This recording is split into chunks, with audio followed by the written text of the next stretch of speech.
महाराष्ट्राची बुद्धिबळपटू दिव्या देशमुख हिने भारताचं नाव जागतिक स्तरावर नेलेलं आहे आणि जागतिक बुद्धिबळ स्पर्धेमध्ये ही स्पर्धा तिने जिंकलेली आहे। आणि म्हणूनच आज तिचा महाराष्ट्र शासनाच्या वतीनं नागरी सत्कार आपण केला। 3 कोटी रुपये महाराष्ट्र शासनाने तिला ही स्पर्धा जिंकल्याबद्दल पुरस्कार दिलेला आहे। केवळ 19 वर्षाची ही कन्या हिने भारताची पहिली ग्रँडमास्टर महिला म्हणून या ठिकाणी ही स्पर्धा जिंकलेली आहे।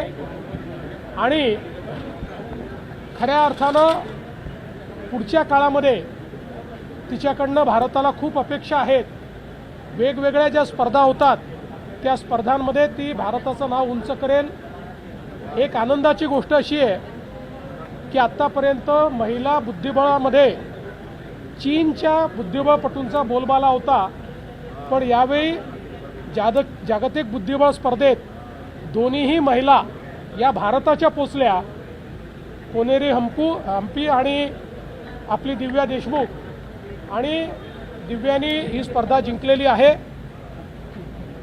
नागपूरकर असलेल्या दिव्याचा आणि महाराष्ट्राची कन्या असलेल्या दिव्याचा आम्हाला अभिमान आहे आणि म्हणून तिचा सत्कार आम्ही केला। ज्या पद्धतीने दिव्या पुढे गेली आहे, बुद्धिबळाच्या पटलावर नागपूरकरांचं वर्चस्व दिसत आहे, पण राजकारणाच्या पटलावर सुद्धा तुमचं आता कौतुक केलं आहे आणि त्यावरून विरोधक सुद्धा एकत्र येऊन टीका करतात। राज ठाकरे यांनी टीका केलेली आहे, अर्बन नक्षल करून एकदा अटक करा। राज ठाकरे म्हटले अर्बन नक्षल म्हणून एकदा अटक करून दाखवा, मग आम्ही काय करतो। कोणाला अटक करायची? आम्ही कार्यकर्त्यांना अटक करून दाखवा। त्यांच्याकरता बनलेलाच नाही कायदा, तर त्यांना का तुम्ही अर्बन नक्षलसारखे वागाल तर तुमची अटक होईल। तुम्ही अर्बन नक्षलसारखे वागत नाही त्यामुळे तुमची अटक करायचं कारण नाही।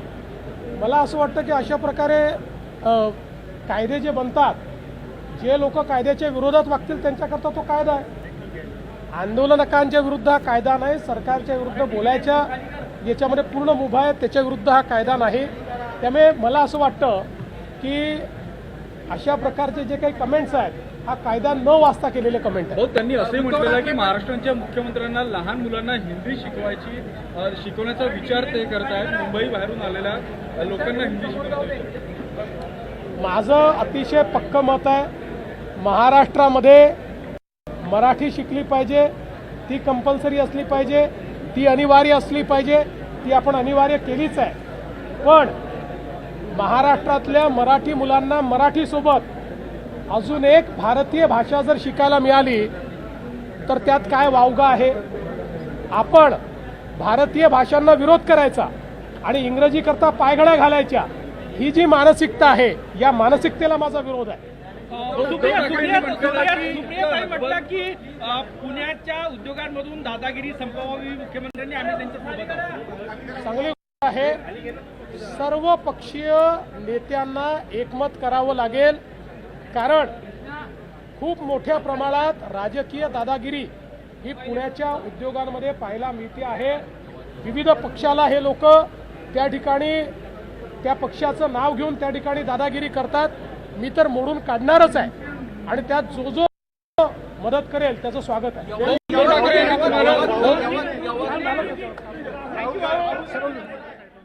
तर मुख्यमंत्री देवेंद्र फडणवीस हे नागपुरामध्ये आलेले असताना पत्रकारांशी बोलत होते। महिलांच्या विश्वकरंडक बुद्धिबळ स्पर्धेमध्ये विजेतेपद पटकावणाऱ्या दिव्या देशमुखचा आज सत्कार महाराष्ट्र शासनातर्फे नागरी सत्कार करण्यात आला आणि याच कार्यक्रमामध्ये मुख्यमंत्री देवेंद्र फडणवीस उपस्थित होते।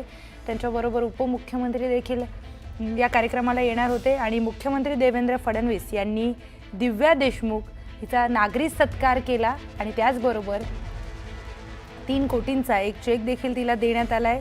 तिने केलेली जी कामगिरी आहे ती अतिशय मोठी आहे, अभिमानास्पद आहे आणि त्याच कामगिरीसाठी तिचा सत्कार करण्यात आला।